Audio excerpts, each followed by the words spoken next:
Okay, I'm going to do a video on what I'll call the two levels of analysis. And I know this seems like it's so ridiculously basic, but I think I have to do a video on it because I see videos of smart people.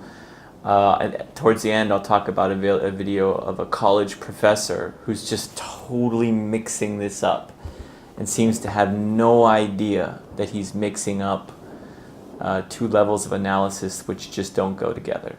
So, okay, we're talking about the analysis on a group level and the analysis on an individual level. So sometimes it's valuable to look at a group and to see that there are some commonalities in a group that might describe why the group is doing exceptionally well at something or is overrepresented in something. An example could be men in prison, or men working in waste management, or chemical engineering, or possibly women taking time off to raise children, or women being attracted to men who are financially successful. Okay, these you can look at and understand reasons why a group would be overrepresented in a particular area. That would be looking at the analysis at group level. So it doesn't mean that men are being discriminated against by society because they overwhelmingly make up the prison population. Now, you could just look at the fact that men are generally more aggressive. There are more men at the bottom end of the IQ distribution, and you could look at various things and see, okay, so this is probably why there are more men in prison.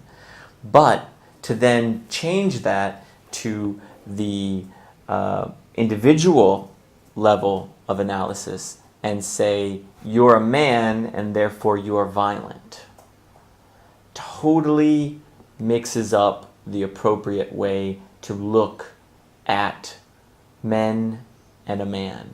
You're taking it from the group level analysis down to the individual level analysis, and it is true that there are more differences within a group than between the average of two groups. And so just because someone is a man doesn't mean that you know anything about their aggression level or their propensity to commit a crime. You don't know anything about that based on simply the fact that they're a man. There you use the individual level of analysis. All law absolutely must use the individual level of analysis. If it doesn't, you see some scary, scary shit.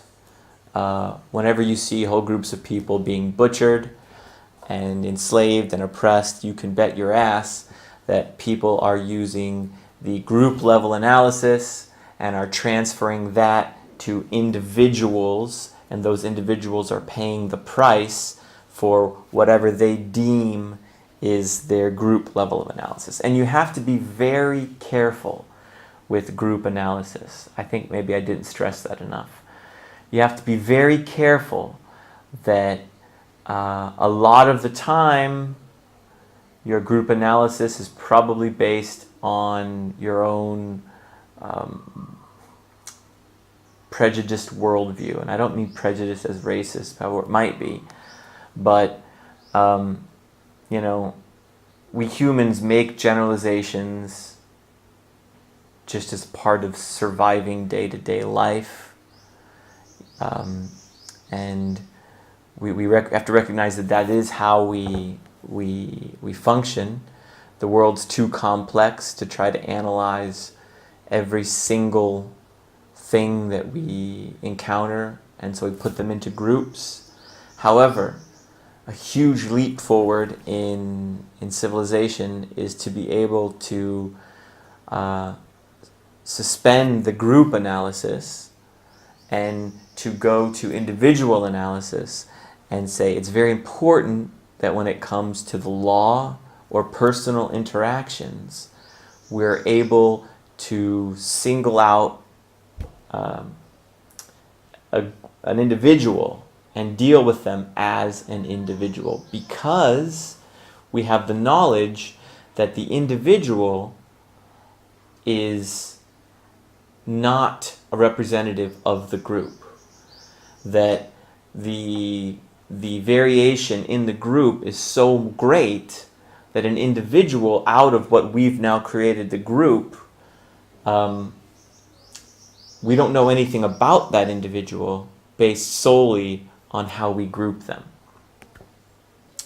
Whether those groupings are totally fanciful or they have some basis in reality, it doesn't change the fact that the individual member, we know virtually nothing about them based on how we group them as a group.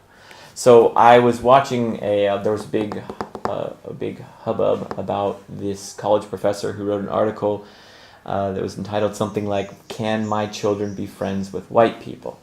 And he was in an interview and with Tucker Carlson, and Tucker was saying, he was telling Tucker that if Tucker's daughters had some friends and those friends continuously didn't come to the aid of Tucker's daughters when Tucker's daughters were in need, that therefore he would have to tell them that she would not advise them or question whether or not they could be friends with these people who were continuously failing them.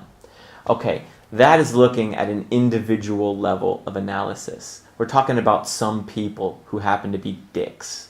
And yes, you should probably tell your daughters to not be friends with those people because they've proven themselves to be untrustworthy. You cannot look at those people, figure out what groups they're in, and then generalize on the analysis of group level that all people who are in similar groups as them must therefore likewise be untrustworthy. It's insane. It doesn't make any sense whatsoever. There are lots of, this man was black, this professor, and I'm assuming his children are also black. There are lots of black people that you would question whether your children could or should be friends with. And there are lots of white people that you should question whether your children should or could be friends with. And the reverse is also true. There are lots of black people that would make great friends for your children. There are lots of white people that would make great friends for your children. And you cannot use a group analysis on individual friendships.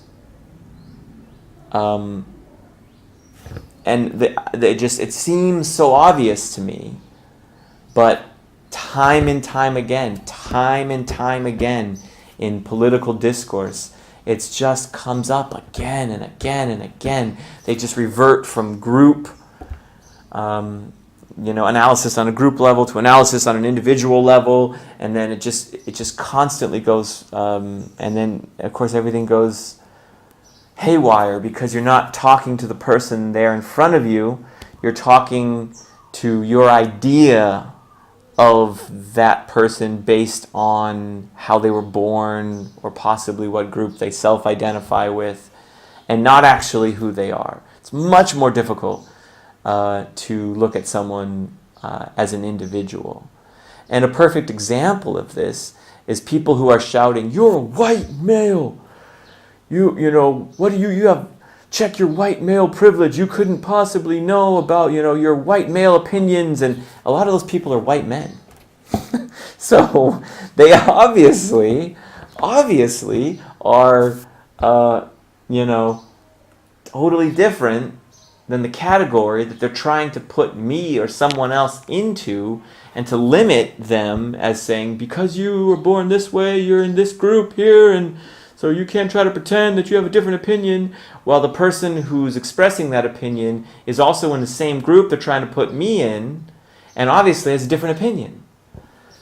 It's kind of bonkers. So, sorry if that was too basic, but I think I needed to just clarify, at least in my own head, that. So, thank you for listening. Bye.